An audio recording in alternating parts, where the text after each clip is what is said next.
Bom, pessoal, vamos dar início à quinta videoaula. Bom, a aula de hoje é sobre mapas de Carnot.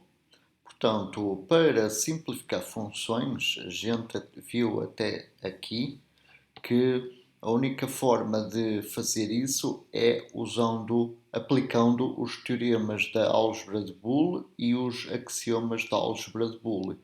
Todavia, vimos que em alguns exemplos que essa tarefa pode ser um pouco árdua e trabalhosa e às vezes não é, não é trivial, portanto, conseguir avançar nessa simplificação. Então, nesse sentido, hoje vamos ver uma ferramenta importante que nos simplifica bastante o trabalho na simplificação de funções. E uma característica desta ferramenta é que a função obtida por intermédio dela é a função mais simples que existe. Não é possível simplificar mais para além do que é possível com a aplicação dos mapas de Carnot. Portanto, o princípio base dos mapas de Carnot baseia-se na eliminação de variáveis em termos adjacentes.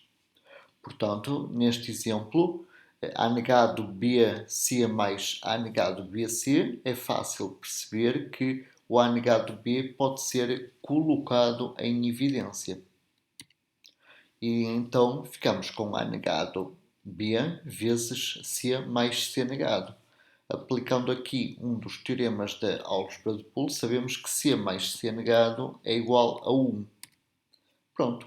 E A negado vezes B vezes 1, como o 1 é o elemento neutro da multiplicação, então a soma destes dois termos é igual, então reduz-se a A negado B.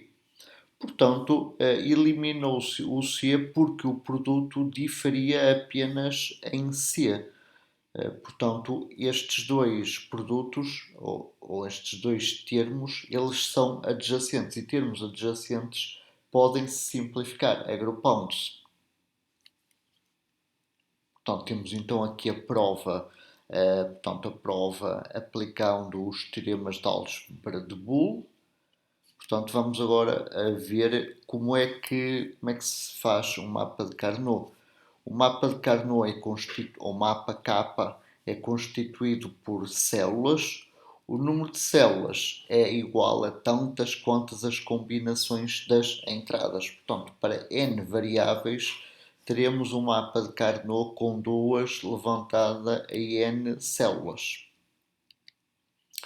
Portanto, vamos ver aqui um exemplo de um mapa K de Carnot com duas variáveis. Consideremos as variáveis A e B e aqui a função Z. Então temos aqui a representação funcional em termos de tabela de verdade. Como temos duas variáveis, vamos ter 2 ao quadrado linhas e aqui as linhas terão um número, corresponderão a um número de célula, começando de 0 até 2 levantado a n menos 1, neste caso 2 ao quadrado menos 1, ou seja, de 0 até 3. Portanto, isto é fácil perceber, vamos só rever aqui como é que se chegou a estes valores. A gente sabe que tem que somar, portanto, o B é a variável menos significativa, porque está à direita, e o A mais significativa, porque está à esquerda. Então, teremos que multiplicar o valor de B por 2 levantado a 0, porque está à direita, mais a multiplicação do valor de A por 2 levantado a 1, porque está à esquerda. Se tivéssemos aqui uma outra variável, teríamos então que somar também à soma anterior o valor desta variável multiplicado por 2 ao quadrado, ou seja, indo da direita para a esquerda, temos então o peso 2 levantado a 0, 2 levantado a 1 e 2 ao quadrado, caso tivéssemos uma terceira variável. Então, é só fazer portanto, esses produtos e somas e então chegamos ao número de célula. Vamos ver aqui um exemplo só para não dizerem que não foi, portanto, revisto este item.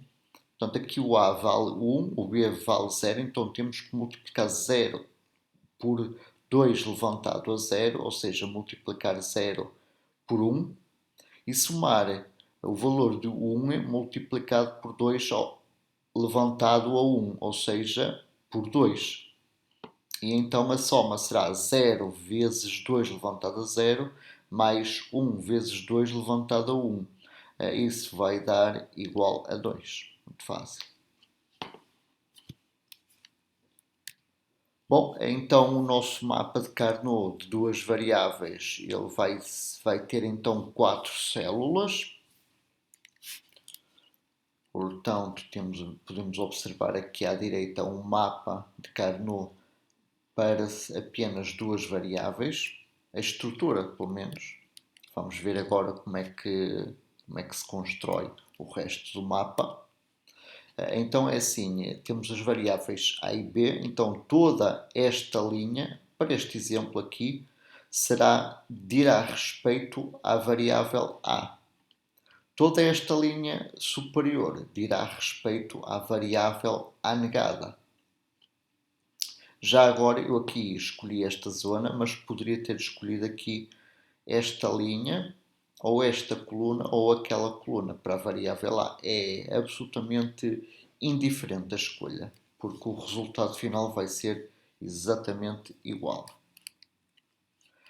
Portanto, então, se esta linha diz respeito a A, esta linha aqui superior vai dizer respeito a A negado.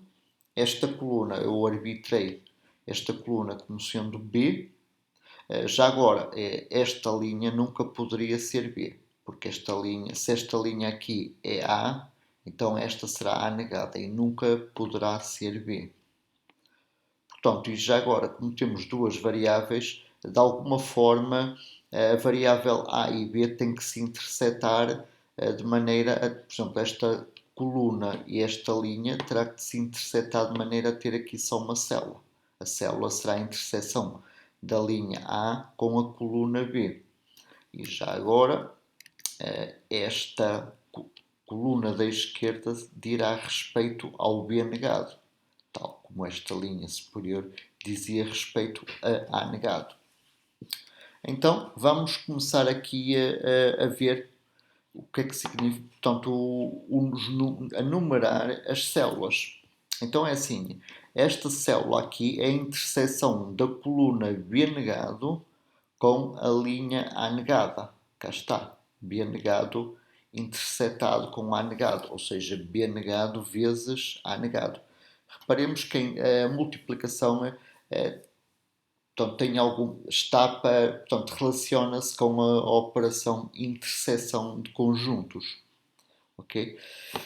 Então, vamos colocar aqui no canto superior direito o número de célula para este termo B negado, A negado. Bom, aqui esta célula diz respeito à interseção da linha A com a coluna B negado. Então esta célula será a célula B negado vezes A, ou seja, a interseção de B negado com A. Cá está, B negado intersetado com A, ou seja, B negado vezes A. E aqui no canto superior direito colocamos o número de célula. Avançando e procedendo da mesma forma, então aqui teremos a célula B vezes A negado, ou seja, a interseção da coluna B com a linha A negada, e tem o número de célula 2, conforme está ali na tabela de verdade.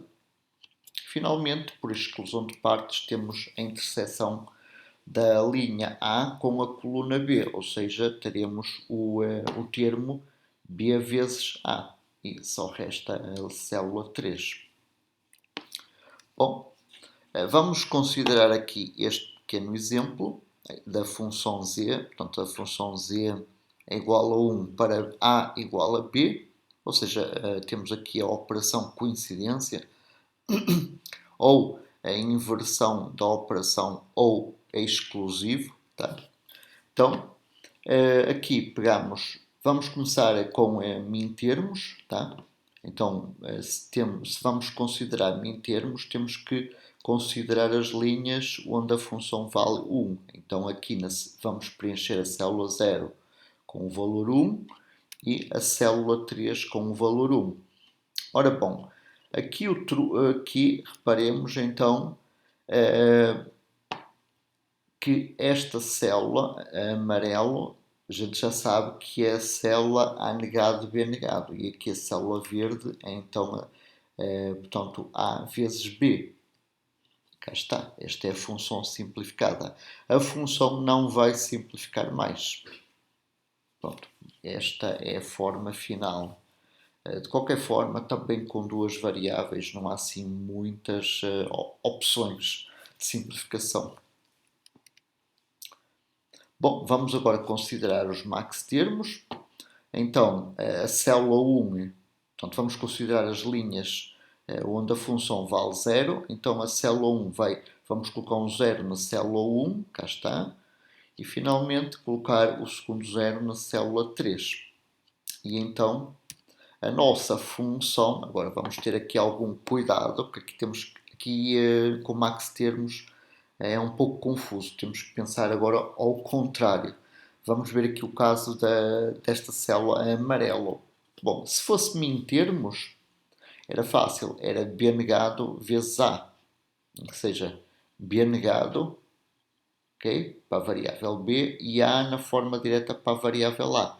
Acontece que com os max termos é necessário pensar ao contrário. E então, teria esta coluna, que para min termos chamar-se-ia B negado, para max termos vai-se chamar B. Aqui está o B. E vamos somar esse B portanto, esta linha para min termos seria A.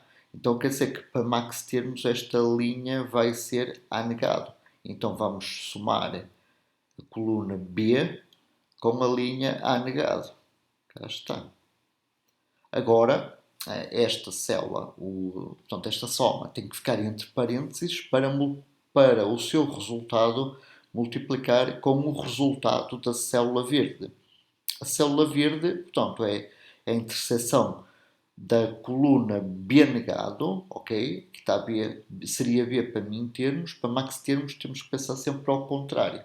Então será B negado mais, ora bom, aqui seria A negado para min termos, então será A para max termos. Então vamos ter a coluna B negado mais a linha A. Isto para max termos. E cá está, B negado mais A. Bom, a função anterior é equivalente a esta aqui. O seu resultado é igual. A diferença é que a anterior está expressa em termos de soma de produtos. Aqui ela está portanto, expressa em termos de produtos de somas. Mas o seu valor resultante é equivalente, é igual. Bom, pronto, e isto não simplifica mais. Teríamos que nos contentar com esta, portanto, com esta estrutura. Bom, vamos agora ver um mapa de Carnot de 3 variáveis. Portanto, eu aqui escolho esta linha para a variável A, mas como eu disse, podia ser a variável B, C, ou A negado, B negado, C negado, é indiferente, tá? Porque no fim os valores, portanto a função que a gente obtém é exatamente igual. Bom, então aqui esta linha aqui chama-se A negado, portanto esta já não pode ser ocupada nem pelas variáveis B nem e C. Então vamos arbitrar aqui estas duas colunas para a variável B. Reparemos que agora cada variável ocupa na forma direta 4 células e na forma inversa, por exemplo, aqui o A negado ocupa também 4 células, o que quer dizer que o B, portanto, terá de ocupar também 4 células. O B podia ficar aqui ou aqui, era indiferente.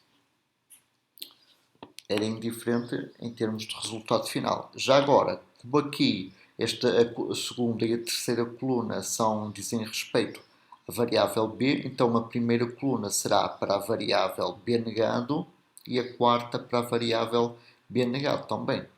E o B negado ficaria também com 4 células. Bom, resta agora definir portanto, a região para a variável C. A variável C não pode ficar aqui pela mesma razão anteriormente apresentada, a variável C não pode ocupar esta linha aqui, porque esta diz respeito a A negado. Então o C também não pode ocupar estas duas colunas, porque estas duas colunas já estão a ser ocupadas pela variável B. Contudo, ela pode ocupar ou estas duas colunas da direita ou as duas colunas da esquerda. Aqui neste exemplo, optou-se por colocar o C a ocupar as duas colunas da direita. Como eu disse, o importante é respeitar a regra. Ou seja, duas variáveis não podem ocupar em simultâneo todas as células. Portanto, se o C estivesse a ocupar estas duas colunas, todas as células seriam comuns a B e a C. Isso não pode ser.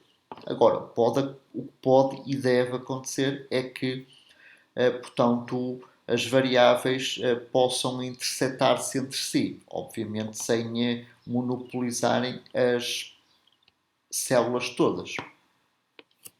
Então vamos avançando.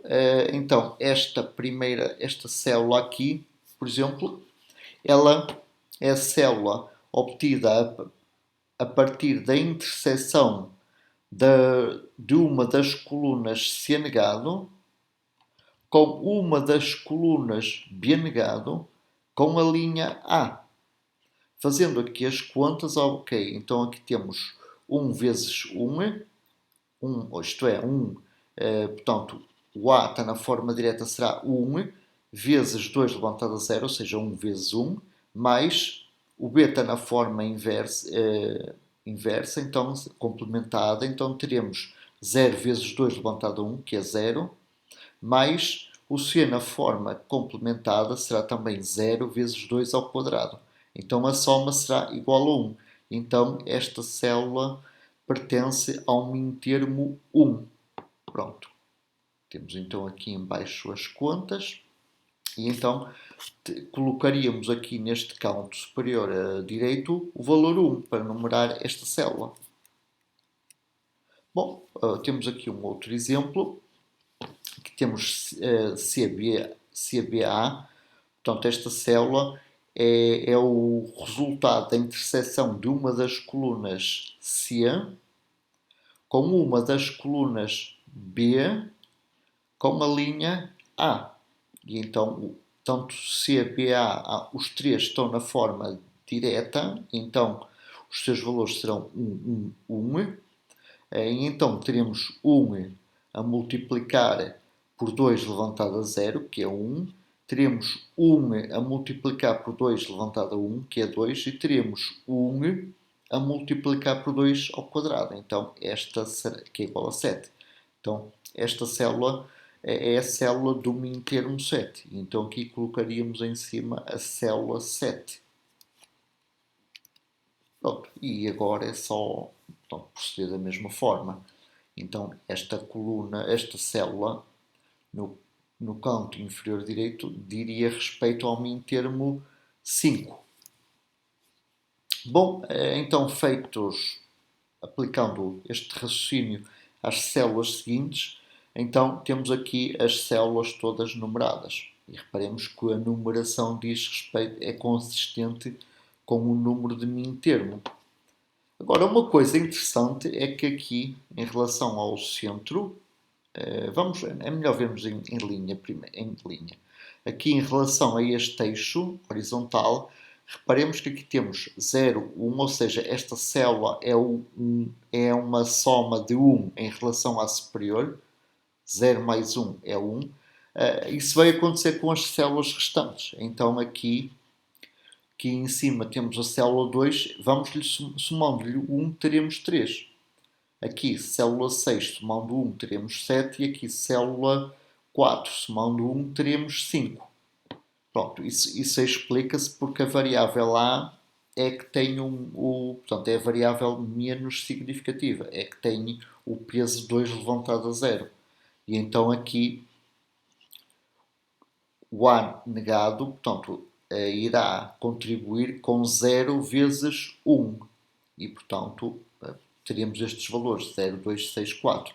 Aqui a linha de baixo irá acrescentar, como é A, teremos este A irá contribuir com o peso 1 vezes 2 levantado a 0, ou seja, irá contribuir com o peso 1. E daí que as células inferiores possuam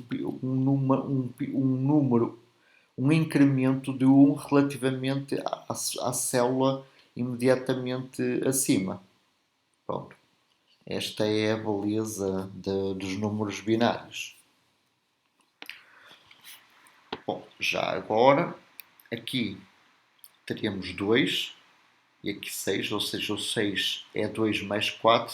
Aqui teremos 3, então 3 mais 4 é igual a 7. Portanto, isto está a bater tudo certo. O 0 está aqui do lado esquerdo. Se somarmos 0 no extremo direito, teremos 0 mais 4, que é 4. Aqui temos 1, somando 1 com 4, teremos 5. E pronto, e as coisas pronto, estão consistentes. Esta também é uma boa maneira de saber se a numeração, de confirmar se a numeração das células está correta. Caso, vamos imaginar que aqui tínhamos 4 e aqui tínhamos 6.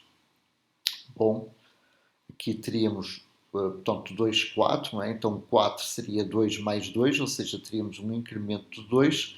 Então aqui 0 mais 2, aqui teria que ser 2. Ora bom, e não é, seria 6. Além disso, o 2 já estaria aqui nesta célula. Pronto, isto é uma forma muito simples portanto, de verificar o preenchimento ou a numeração das células do mapa de Carnot.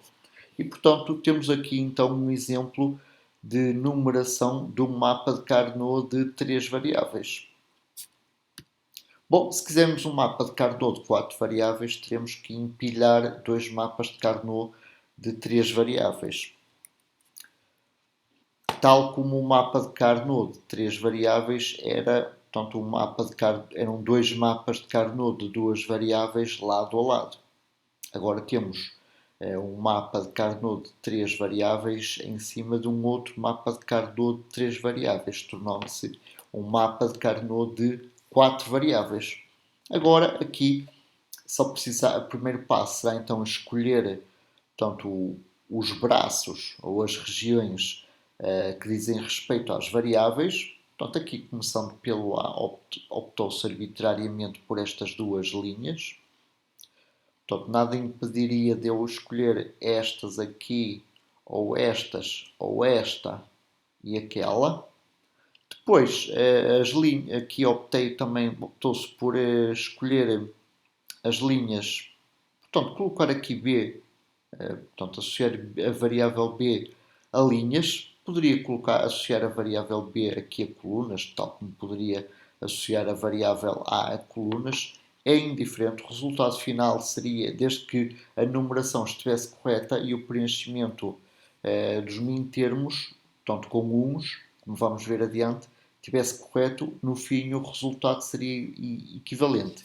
Então optou-se aqui por atribuir estas duas linhas, associá-las à variável B. Reparemos que estas duas linhas elas não coincidem com as duas linhas da variável A. Portanto, e então respeitamos a regra de atribuição. Agora, por arbitrando, então aqui podemos arbitrar estas duas colunas à variável C e para a variável D, obviamente, não vamos associar estas duas colunas, porque caso contrário, C coincidia com D. Vamos, por hipótese, portanto, associar estas duas colunas da direita à variável D. Pronto.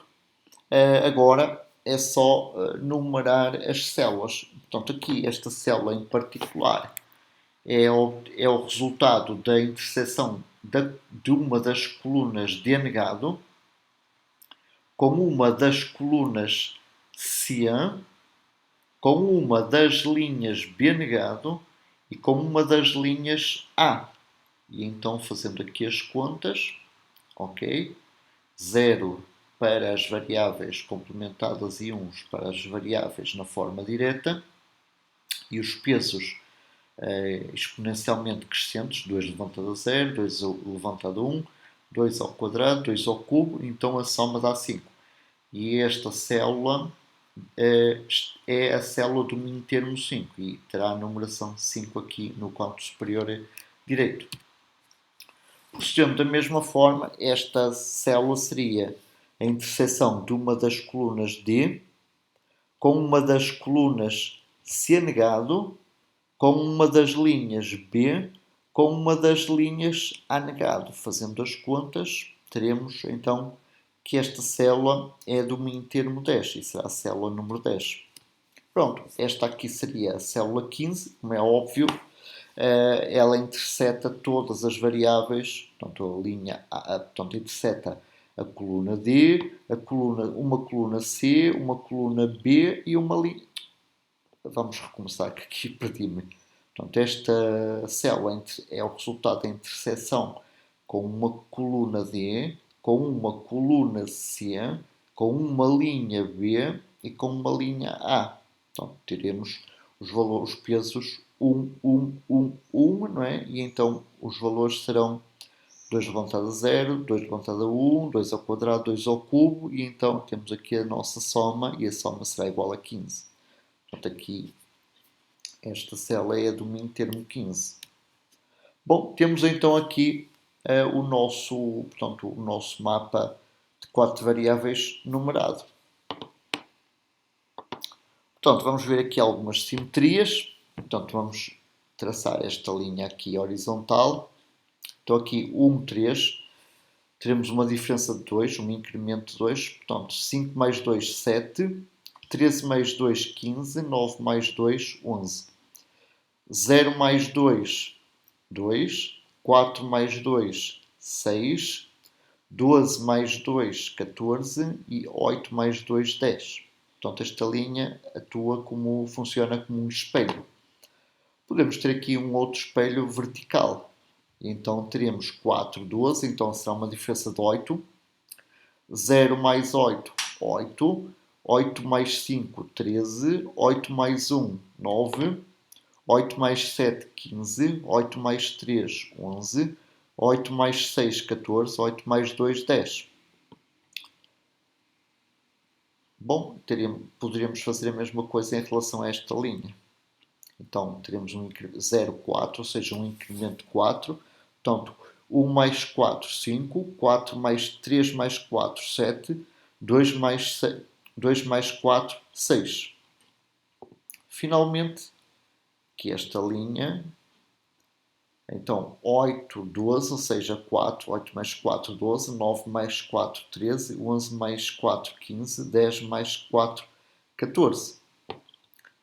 Aqui nesta linha horizontal teríamos 0, 1, ou seja, uma diferença de 1, ou seja, 0 mais 1, 1, 4 mais 1, 5, 12 mais 1, 13, 8 mais 1, 9. Aqui nesta linha horizontal teremos uma diferença de 2 para 3, ou seja, 1, 2 mais 1, 3, 6 mais 1, 7, 14 mais 1, 15, 10 mais 1, 13.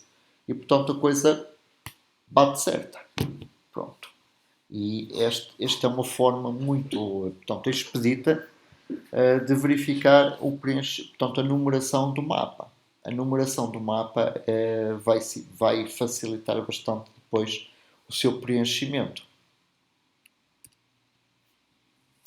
Bom, se quiséssemos um mapa de Carnot de 5 variáveis, obviamente para 5 variáveis já começa a ficar muito complicado. Até 4 variáveis consegue-se perfeitamente utilizar. A partir de 5 já é inviável. 5 talvez com algum esforço mental ainda se consiga, mas mais que 5 é completamente impossível, é irrealista, é inviável. Então, o mapa de 5 variáveis será obtido à custa de 2 mapas de 4 variáveis, sendo que o mapa da esquerda, o mapa da direita, portanto, corrigindo, o mapa da direita diz respeito à variável E e o mapa da esquerda diz respeito à variável E negada, sendo que ambos os mapas, com relação às variáveis A, B, C, D, são iguais. Têm que ser iguais. Portanto, vamos só ver aqui um exemplo, não é? Esta célula aqui é a interseção do mapa da esquerda, ou seja, da variável E negada, com uma coluna D negado, com uma coluna C, com uma linha B negado e com uma linha, portanto aqui temos, estas duas são A, e portanto esta linha aqui também é A. Fazendo aqui as contas, aqui teremos 2 elevado a 0, 2 elevado a 1, 2 ao quadrado, 2 ao cubo, 2 à quarta, e aqui temos os pesos, que é 1, 0, 1, 0, 0. Então o valor é 5. Esta célula aqui será a nossa célula, será a célula do mínimo termo 5. Já agora, reparemos que aqui temos, temos 16. Então esta célula aqui do lado direito, que é uma célula, portanto, homóloga à célula do mínimo termo 5, esta célula seria a célula do mínimo termo 16 mais 5, ou seja, seria a célula do mínimo termo 21, ou seja, a célula 21. Bom, aplicando o mesmo resultado, portanto, o mesmo raciocínio, esta célula diz respeito ao mínimo termo 2, esta aqui diria respeito ao mínimo termo 2 mais 16, ou seja, ao mínimo termo 18. Portanto, já agora, esta célula aqui, a interseção de todas as variáveis na forma direta de ACBA e a interseção I no mapa E. Tá? Então temos aqui o valor 31. Aqui é o cálculo. Já agora, esta célula homóloga seria o valor 31 menos 16, ou seja, seria a célula 15. Portanto, anteriormente vimos que esta era a célula do mínimo termo 15. Quando estávamos a ver o caso particular de o mapa de Carnot de 4 variáveis. Portanto, é possível confirmar isso voltando atrás no vídeo, né? Pronto. Temos então aqui a numeração das nossas, portanto, do mapa de Carnot de 5 variáveis, sendo que este mapa da esquerda, portanto, a sua numeração é a mesma do mapa de 4 variáveis visto anteriormente, e o mapa da direita, a numeração é a numeração do mapa da esquerda acrescida de 16. E, portanto, não vamos perder tempo com isso, porque já vimos aqui exemplos. Vimos aqui este exemplo, 2, 18, e vimos este, 31 menos 16, 15. Pronto. Então, vamos ver aqui um aspecto do mapa de Carnot de 6 variáveis. Isto ficaria, portanto, aqui em cima, os dois mapas seriam um mapa de 5 variáveis. Aqui teríamos que pegar no mapa de 5 variáveis para produzir um mapa de 6 variáveis. E então, estes dois mapas aqui diriam respeito à variável E e estes dois mapas à variável E negada. Já agora, aqui, como temos 6 variáveis, teríamos uma variável f, sendo que estes dois mapas na vertical, na horizontal, dizem respeito à variável f e estes dois mapas na horizontal dizem respeito à variável f negado. Então, isto aqui, mais que 5 variáveis, é impraticável. Bom, vamos então ver agora alguns exemplos de preenchimento do mapa de Carnot e respectivas simplificações. Portanto, vamos ver aqui um exemplo do mapa de Carnot de 3 variáveis. Os mapas de Carnot de 2 variáveis não têm interesse porque é tão simples a função que pronto, não faz sentido usar um mapa de duas variáveis, um mapa de Carnot de duas variáveis. A simplificação quase que se faz a olho. Então, vamos ver aqui este exemplo específico de função z para três variáveis c, b, a, sendo a variável menos significativa e a c a mais significativa. Então vamos considerar as linhas ou células onde a função é igual a 1. Então temos aqui 5 linhas para as quais a função z é igual a 1. E então aqui a linha 0, 1, 2, 3, 4, 5, 6, 7. Então as células 2, 3, 4, 6 e 7 serão preenchidas com 1. Temos aqui já então portanto, a identificação das diversas células. Portanto, aqui, então, aqui reparemos esta célula, esta linha amarelo será então o resultado de C negado vezes B vezes A negado. Então vamos chegar aqui, intersetar as duas colunas C negado com B, okay, as duas colunas C negado com B, vai dar estas duas células, somente esta coluna, e agora vamos intersetar esta coluna com a linha A negado. Então esta coluna intersetada com esta linha superior vai dar esta célula. Vamos ver aqui mais um exemplo, aqui esta célula verde.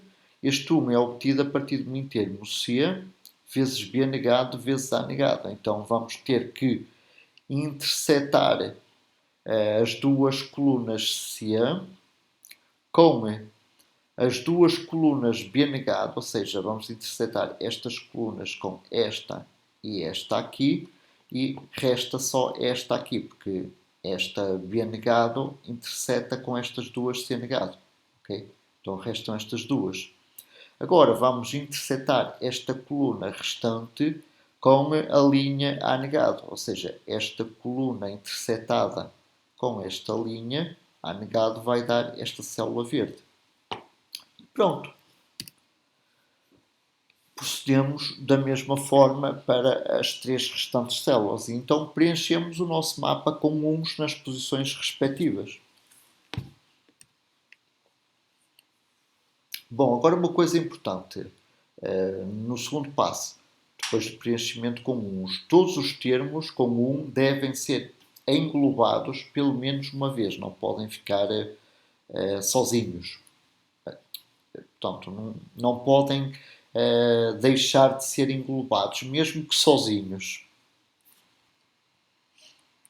Bom, já agora, o englobamento deve ser feito o maior possível e devem ser englobamentos em múltiplos de 2, ou seja, 1 por 1, 2 por 1, 1 por 2, 2 por 2, 4 por 2, 2 por 4, 4 por 4 e, pronto, e não fazemos mais.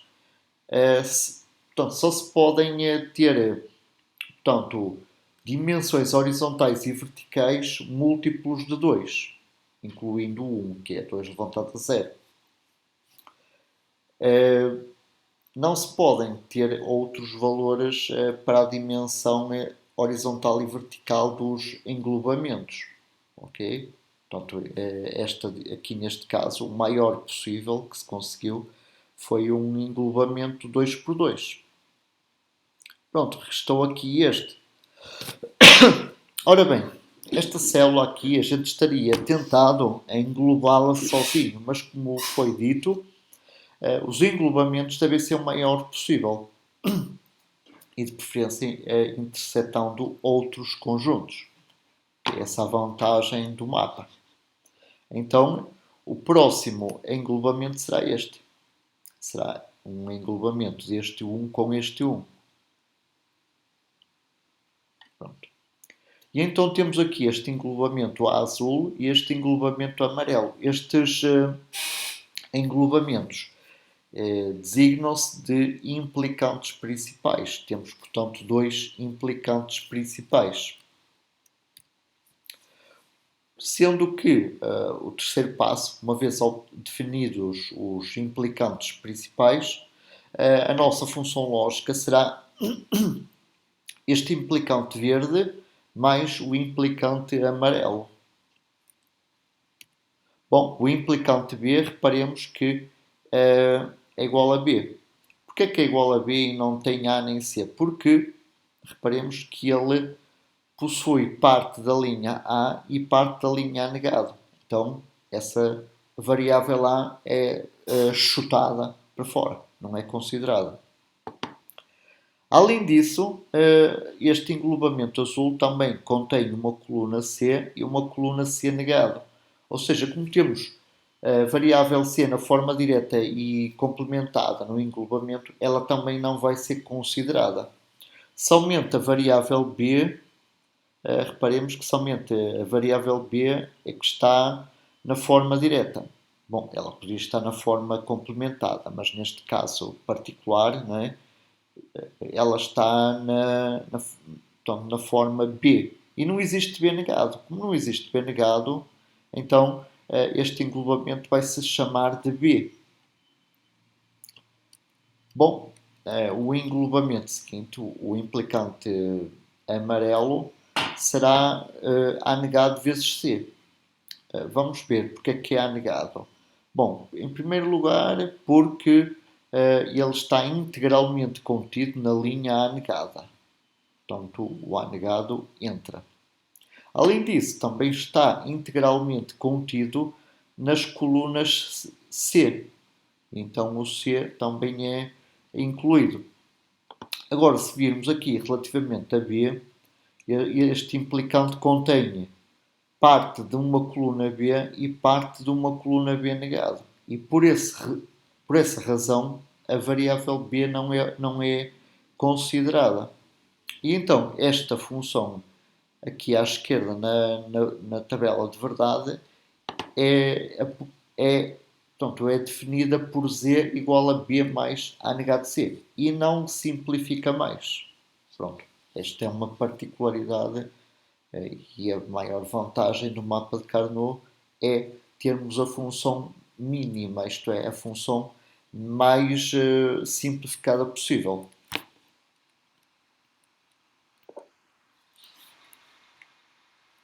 Vamos ver aqui mais um exemplo, agora com um mapa de 4 variáveis. Em primeiro lugar, aqui a atribuição das variáveis A, B, C, D foi arbitrária. Ok? Podia colocar aqui A, podia colocar aqui B, poderia colocar aqui C e aqui D, sem problema nenhum. O que iria acontecer é que os uns que estão aqui nestas posições, eles iriam mudar de posição. E os englobamentos que a gente iria obter seriam exatamente os mesmos. Pronto, é só isso.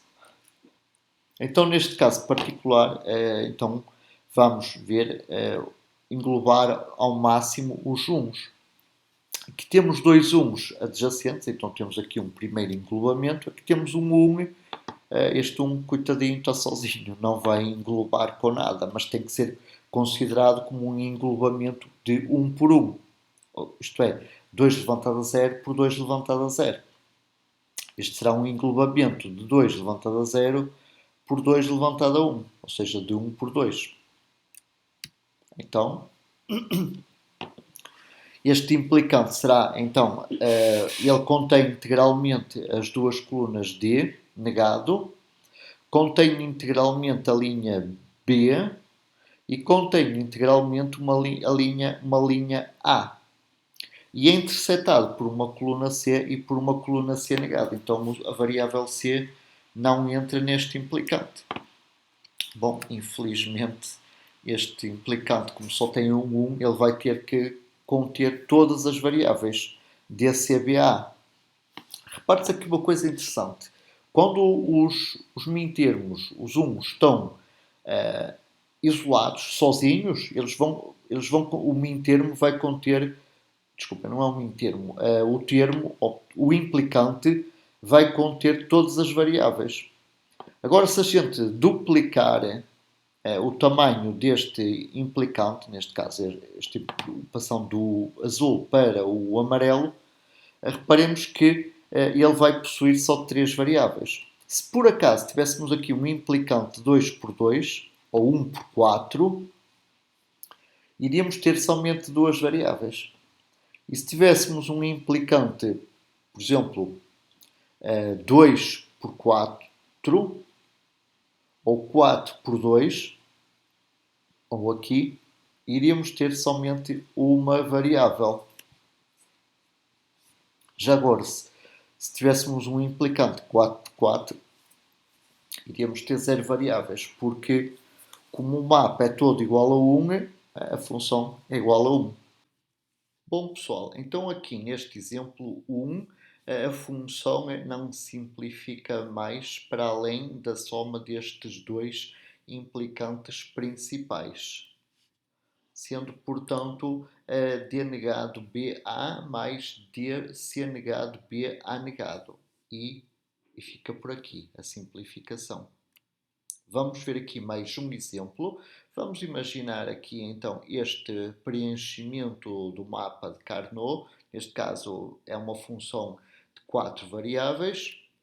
Então aqui vamos ver o seguinte. Vamos imaginar que a gente faz este englobamento, portanto tendo um implicante de dimensão 2 por 2, ou seja, temos o implicante dado pela interseção das duas colunas D com as duas linhas B negado, ou seja, temos D B negado.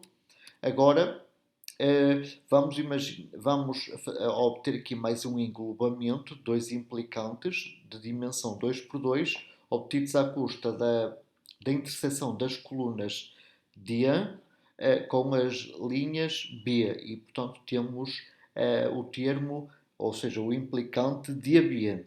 Então a nossa função será dB negado mais dB. Bom, estes dois englobamentos foram propositalmente foram feitos de propósito de maneira a serem englobamentos, portanto, mal feitos. Portanto, a gente sabe que, portanto, que esta soma que aqui está, se colocarmos o D em evidência, a gente vai ter D vezes o resultado de B negado mais B, ou seja, B negado mais B é igual a 1. Vamos então ter D vezes 1, que é igual a D.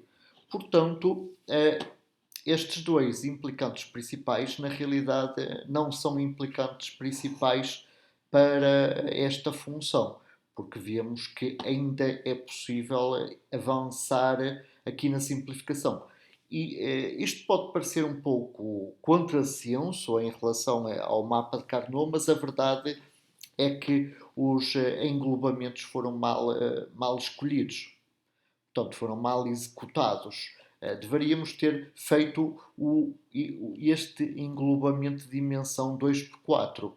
Portanto, aqui a regra dos englobamentos é que os implicantes principais tenham a maior dimensão possível, e aqui a maior dimensão possível é 2 na horizontal e 4 na vertical. Então este implicante principal será simplesmente a D, porque ele contém as duas colunas D, até poderia conter só uma, mas neste caso contém as duas. Depois vemos que este implicante interseta as duas linhas A e as duas linhas A negado, portanto a variável A não entra portanto, no implicante. Além disso, também interseta as duas linhas B e as duas linhas B negado, e portanto a variável B também não faz parte do implicante. Finalmente, vemos que o implicante principal intersetam uma coluna C e uma coluna C negada, e portanto a variável C também não entra na expressão do implicante. Portanto, vemos que este implicante principal só está dentro portanto, só abrange as duas colunas D, e portanto esta função, a função portanto, que daria origem a este mapa de Carnot, é dada por D, simplesmente. Bom, vamos ver aqui mais um terceiro exemplo. Agora aqui, o mapa de Carnot, ele pode ser visto como, vamos imaginar, como sendo esférico. Porque na realidade esta aresta toca nesta aresta inferior e esta aresta lateral do lado direito toca na aresta do lado esquerdo. E este canto superior, o canto superior esquerdo toca no canto superior direito e toca no canto inferior esquerdo e no canto inferior direito. Vamos imaginar isto como sendo uma esfera ou uma superfície fechada, não necessariamente esférica. Eu falei na esfera porque é mais fácil imaginar a esfera, porque a gente consegue ter em mente a forma de uma bola de futebol, não é? Então, se esta superfície aqui ela é fechada, não é, tridimensionalmente, o que quer dizer que os quatro cantos tocam-se. E como se tocam, podemos então fazer um agrupamento destes quatro elementos nos cantos. E, portanto, a gente pode observar que este implicante é dado. Podemos observar então que vamos imaginar, estes dois uns intersetam, portanto, estão dentro de uma das colunas D e estes dois estão dentro de uma das colunas D negado. Logo, a variável D não entra na expressão do implicante principal. Por outro lado, verificamos que os quatro uns pertencem a colunas C negado. Logo, o C negado faz parte da expressão do implicante. Não podemos dizer o mesmo da variável B, porque estes dois uns pertencem a uma das linhas B e estes dois uns pertencem a uma das linhas B negado. Portanto, a variável B também não faz parte da expressão do implicante. Finalmente, a variável A negado faz parte destes dois uns, ou seja, estes dois uns estão dentro desta coluna, desculpem, desta linha A negado e estes dois uns estão dentro desta linha A negado inferior. E, portanto, a variável A entra na expressão do implicante como A negado. E, portanto, este implicante, que na realidade, apesar de não ser evidente, tem dimensão 2 por 2, tem uma expressão do tipo C negado vezes A negado. Mais um exemplo. Aqui, portanto, uma vez que esta aresta toca nesta aresta, não é? Tridimensionalmente, podemos então fazer este grupo, portanto, ter este implicante de dimensão 2 na horizontal e 4 na vertical. Portanto, é fácil perceber que aqui temos a coluna C negado, aqui temos a coluna C negado, a variável A. Portanto, aqui temos as linhas A, aqui temos as linhas A negado, portanto, elas não fazem parte da expressão do implicante.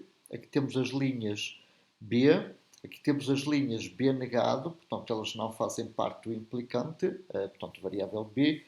Finalmente, a variável C já vimos, não é? Temos aqui a coluna C negado e aqui a coluna C negado, que faz parte do implicante. Finalmente, temos aqui uma das colunas D e uma das colunas D negado. Logo, a variável D não faz parte do implicante principal e a função que daria origem a este mapa de Carnot será simplesmente C negado. Mais um exemplo. Portanto, este implicante principal, a sua expressão é C negado, A negado, e a expressão do implicante principal central é C vezes A, sendo, portanto, a função C negado, A negado, mais C vezes A. Avançando, mais alguns exemplos. Portanto, vamos ver aqui mais alguns implicantes principais, tendo sempre em mente que temos que ter os agrupamentos de maior dimensão possível. Então temos aqui o primeiro implicante principal, o segundo, o terceiro e o quarto. Bom, então portanto, esta é a expressão portanto, mais simplificada da função f. Agora, se fizéssemos este agrupamento, reparemos que estes 4 uns, eles já tinham sido englobados anteriormente nestes 4 implicantes principais. Laranja, amarelo, azul e verde.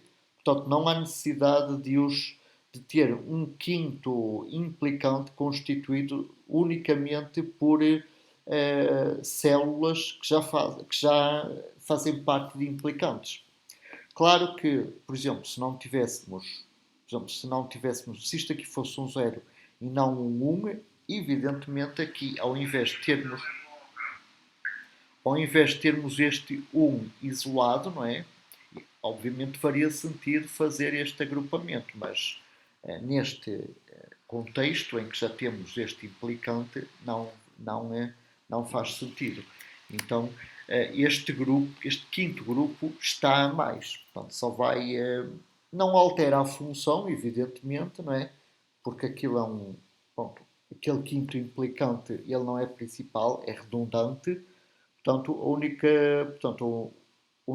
único efeito dele é ser redundante. Portanto, ele não altera o valor da função, apenas complica a função, que somente bastavam estes 4 implicantes principais para termos a função o mais simplificada possível. Se a gente acrescentar este quinto grupo redundante, não estamos a simplificar a função, estamos justamente a fazer o contrário, a complicá-la. Vamos ver aqui mais um exemplo. Temos então aqui um implicante de dimensão 2 por 2. Ok? Então temos o implicante principal C negado B.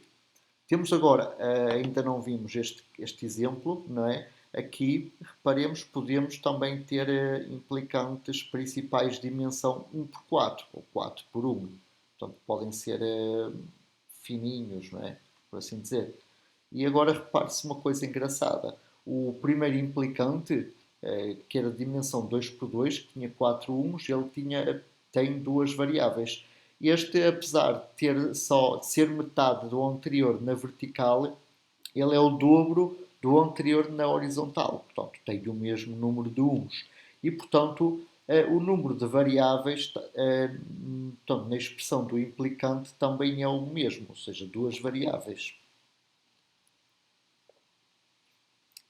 Bom, vamos avançar mais uma vez. Obviamente aqui este agrupamento está correto, tá? Porque a gente aqui tem que ter sempre o maior possível, o maior agrupamento possível.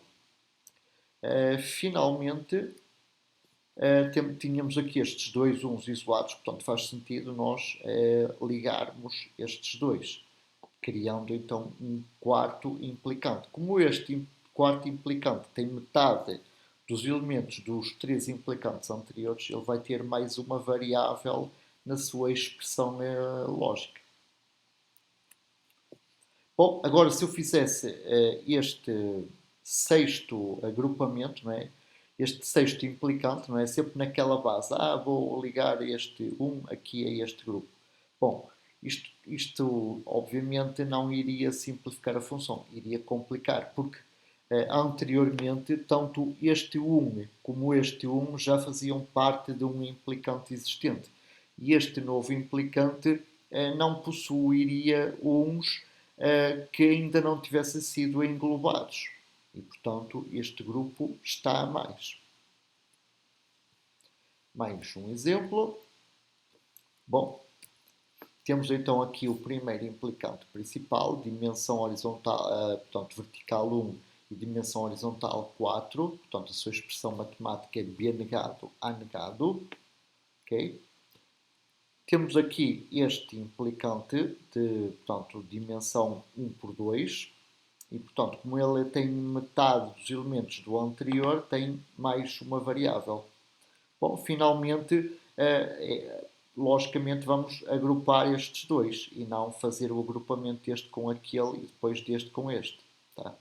Então ficamos com a nossa expressão totalmente simplificada. Bom, um erro que é muito comum é as pessoas fazerem este tipo de agrupamentos portanto, nos cantos. E, portanto, portanto, este grupo também está mais, porque ele é constituído por células que já fazem parte de implicantes. Portanto, ele é constituído por, integralmente por células que já fazem parte de implicantes. Pronto. Este quarto grupo também está a mais. Vamos ver aqui mais um exemplo. Portanto, temos então aqui o primeiro implicante, segundo implicante, terceiro implicante e finalmente teremos aqui um quarto implicante. E pronto, e a nossa função está então simplificada. Temos aqui uma solução alternativa. Eu vou andar para a frente e para trás para vermos. Portanto, nessa solução alternativa temos estes agrupamentos. Portanto, a expressão é exatamente equivalente à expressão anterior.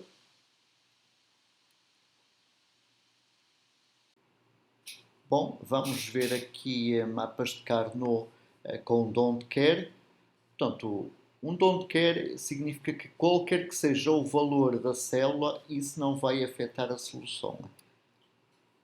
Na realidade, vai ajudar muito na simplificação de funções, porque vai dar jeito a arbitrar um valor 0 ou 1 nessa situação.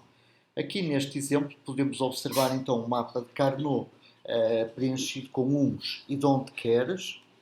Portanto, pode dar-nos jeito numa determinada situação que um determinado x ou vários x's, pronto, não é necessário que sejam todos em simultâneo.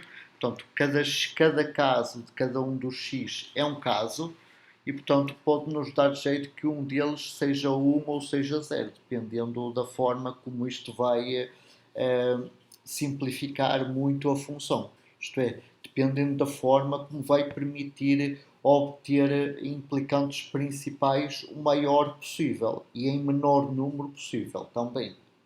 Claro que se a gente tiver situações em que vai aumentar o número de implicantes principais, também não, aí sim dá jeito que eles valham 0 para serem desconsiderados. Então, aqui no primeiro exemplo, aqui dá-nos bastante jeito que este x seja igual a 1 para que a gente tenha aqui este implicante principal dimensão 2 por 2 e valor d negado b negado. Aqui na segunda, portanto, aqui no segundo exemplo, dá-nos jeito que este segundo x também seja igual a 1, justamente para permitir fazer este agrupamento. Portanto, termos este implicante de dimensão 1 por 4 e de valor d negado c negado. Bom, este agrupamento que nós aqui temos é uma escolha ingênua. Porquê? Porque temos aqui um implicante de dimensão 1 por 2. Ok, tudo bem, este implicante é válido. Acontece que se a gente considerar que este x é igual a 1, ficamos com um implicante maior. Então, aqui é uma escolha absolutamente inteligente a gente considerar este x igual a 1. Então, temos este terceiro implicante principal portanto, de dimensão 2 por 2. Claro que há alguma discussão se eu poderia considerar também este x igual a 1 e este x igual a 0. Então faria este agrupamento aqui e teria este implicante de dimensão 1 por 4. Também seria uma solução aceitável. Obviamente, se eu fizesse este igual a 1, este aqui teria que ser igual a 0, porque eu não teria lógica fazer este agrupamento de seguida, após ter feito este. E, portanto, aqui fica a escolha de quem está a analisar, ou este implicante principal, usado neste exemplo, ou este implicante principal aqui. Pronto, aqui neste caso optou-se por fazer este x igual a 1 e este igual a 0. E considerou-se então este implicante. Agora, uma coisa adicional, aqui, considerar esta célula, este x igual a 1, não vai acrescentar nada, bem pelo contrário, só vai complicar a função que antes já estava totalmente simplificada. Acontecendo o mesmo aqui. Portanto, considerar este x igual a 1 também não vai acrescentar nada. Portanto, a função mais simplificada possível é aquela constituída pelos implicantes azul, amarelo e verde, ou seja, pela soma destes três termos. Bom, fazendo este agrupamento aqui também é irrelevante, também não vai acrescentar nada. Portanto, a solução final só contempla então três implicantes principais, que são os três obtidos em primeiro lugar. Pronto, esta é uma das possíveis soluções. A outra possível solução, como foi dito anteriormente, é considerar este x igual a 0, este x igual a 1 e substituir então este implicante azul por este novo implicante horizontal. Ou seja, substituir o C B negado por B negado A.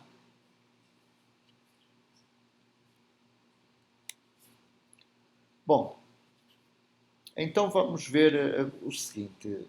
Vamos agora mudar de assunto e vamos à implementação de funções lógicas. Implementação de que forma? Implementação com circuitos integrados. Vamos ver este exemplo. Z é igual a BA mais CB negado. Como é que vamos implementar isto? Portanto, temos aqui algumas opções de escolha. Se olharmos aqui para a função, verificamos que temos aqui dois produtos, temos uma soma e temos uma negação. Ok? E supondo, vamos ver aqui algumas opções, usando circuitos integrados da família CMOS, portanto, da série 74. Portanto, o primeiro integrado, o 74HC00, é constituído internamente por 4 portas NAND de 12 entradas. O 74HC04 é constituído por 6 portas inversoras. Portanto, se eu quisesse implementar de forma direta esta função, iria precisar de inversores, portanto, iria precisar de um circuito integrado deste tipo. Por outro lado, temos aqui um terceiro circuito integrado, o 74HC08, que é constituído por 4 portas AND de 2 entradas. Ora, se eu quiser implementar de forma direta a função Z, vou precisar de 2 ANDs de 12 entradas, ou seja, vou precisar de um circuito integrado deste tipo, 74HC08.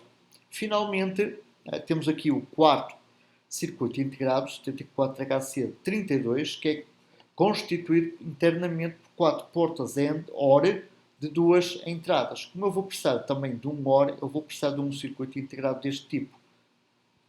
Portanto, para implementar de forma direta a função, vou precisar deste e deste. Ok? Vou precisar destes 3 circuitos integrados.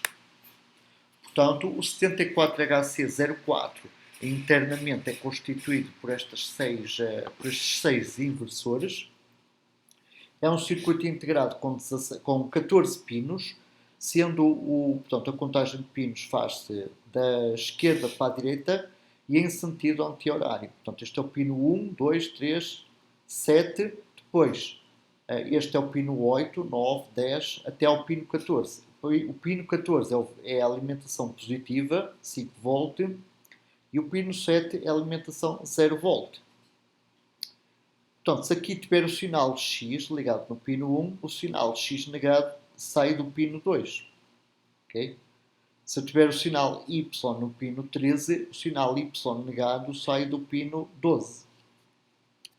Bom, o circuito 74HC08 é então constituído por estas 4 portas OR de 2 entradas. Portanto, aqui o pino 1 e 2 são as 2 entradas do primeiro AND. Eu disse OR, portanto eu queria dizer AND, portas AND. Portanto, o pino 1 e o 2 são as entradas, 2 entradas do primeiro AND, e o pino 3 é a saída do primeiro AND.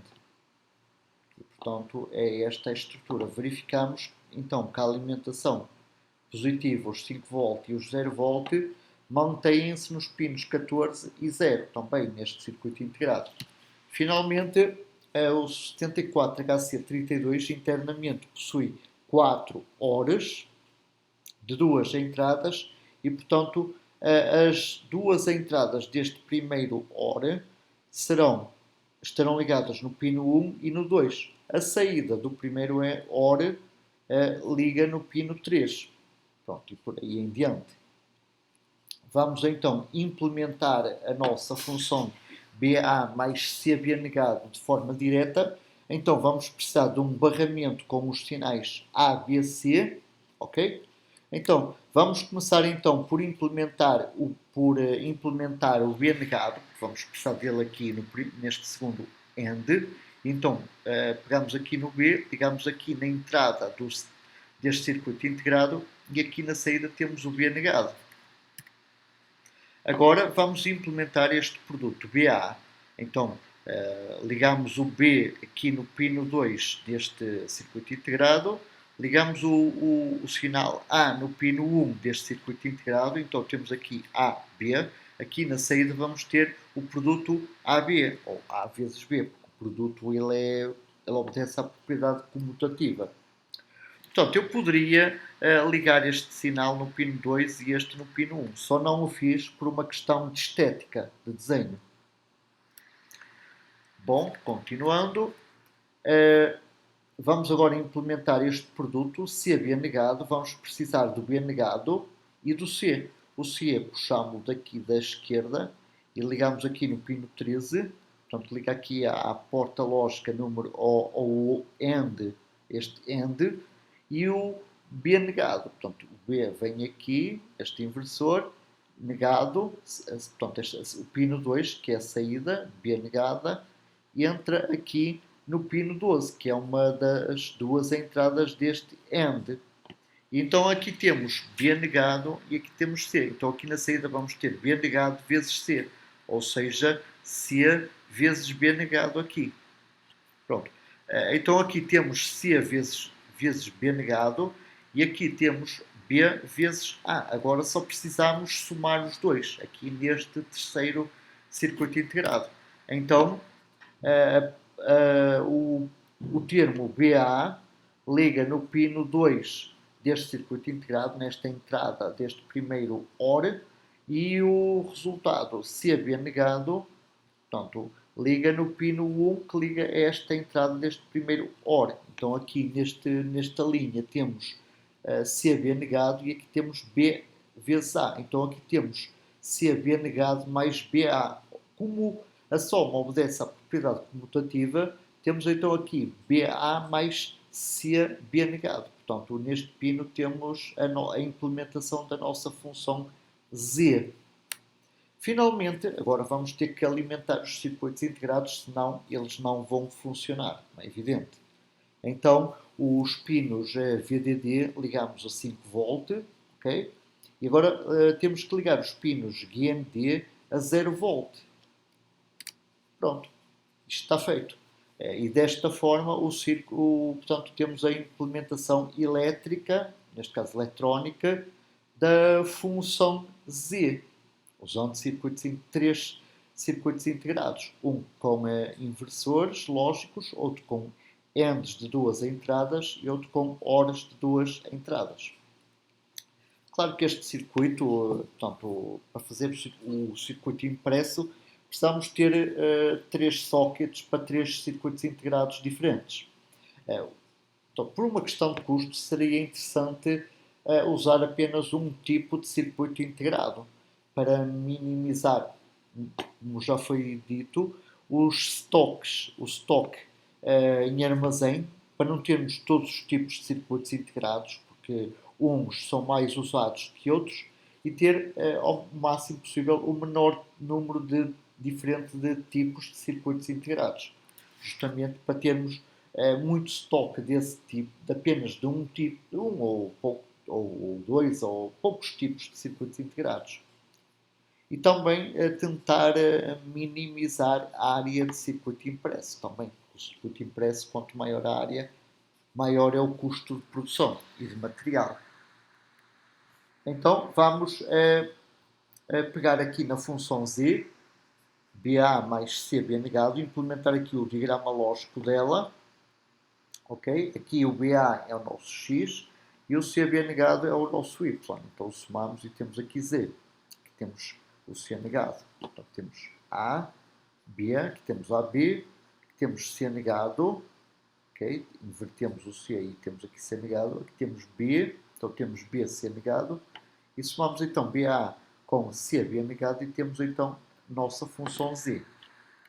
Vamos então tentar implementar, substituir estas portas por NANDs de duas entradas.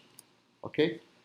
Portanto, vamos aplicar a propriedade da involução que diz que uma variável negada duas vezes é a própria variável. Então, o y negado duas vezes é o próprio y. O x negado duas vezes é o próprio x. Portanto, estes dois risquinhos aqui, na realidade, correspondem a dois inversores lógicos.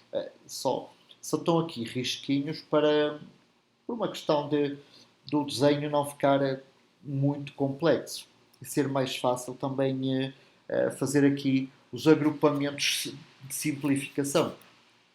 Então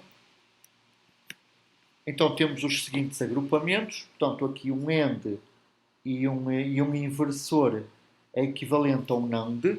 Ok? Portanto, aqui temos AB, aqui vamos ter, portanto, temos x e aqui temos x negado, portanto o K é x negado, então este K é a saída de um NAND, de A com B. Agora vamos ver aqui o seguinte, aqui temos este agrupamento azul, que é um AND e um inversor, ok? A saída do AND é Y, o Y negado é W, ou seja, o NAND de B com o C negado é o W. Cá está, B, C negado é W. Então vamos substituir este agrupamento azul por um NAND de duas entradas. Por outro lado, um OR com as duas entradas negadas é equivalente também a um NAND. Ok? E então vamos substituir este grupo de dois inversores e um OR por um NAND de duas entradas. Portanto, então já temos aqui 1, 2, 3 NANDs de duas entradas. Bem, falta agora desembaraçarmos-nos deste inversor lógico. Okay? Portanto, a forma de fazer isso é, temos aqui C, temos C negado, não é? Então, a gente sabe de um dos teoremas da álgebra de Boole que, portanto, a negação de C vezes C é igual a C negado. Ou seja, aqui temos C vezes C e aqui temos a negação de C vezes C. Então, substitui-se portanto, é equivalente substituir um inversor por um NAND de duas entradas, sendo as duas entradas comuns a um mesmo sinal. Se esse sinal for C, a saída será C negada. Então, aqui podemos substituir este inversor lógico por um NAND de duas entradas. Ok? Desta forma. E então, agora é interessante observar que a função podemos implementar a função z usando somente um tipo de circuito integrado, o que tem NANDs de duas entradas. E melhor de tudo é que o caso específico do 74HC00, ele internamente possui 4 NANDs de duas entradas. Ora, é justamente o número de NANDs que nós precisamos. Portanto, nós estamos no bom caminho. Ou seja, vamos passar de 3 circuitos integrados para apenas um circuito integrado. Ou seja, antes tínhamos esta solução, aqui não está representada as alimentações apenas para a simplificação da figura, para a figura não ficar muito complicada. E agora temos esta implementação. Portanto, esta implementação eletrónica é equivalente, implementa o circuito lógico obtido somente com NANDs e é equivalente à implementação da função Z com os 3 tipos de circuitos integrados diferentes vistos, vistos antes.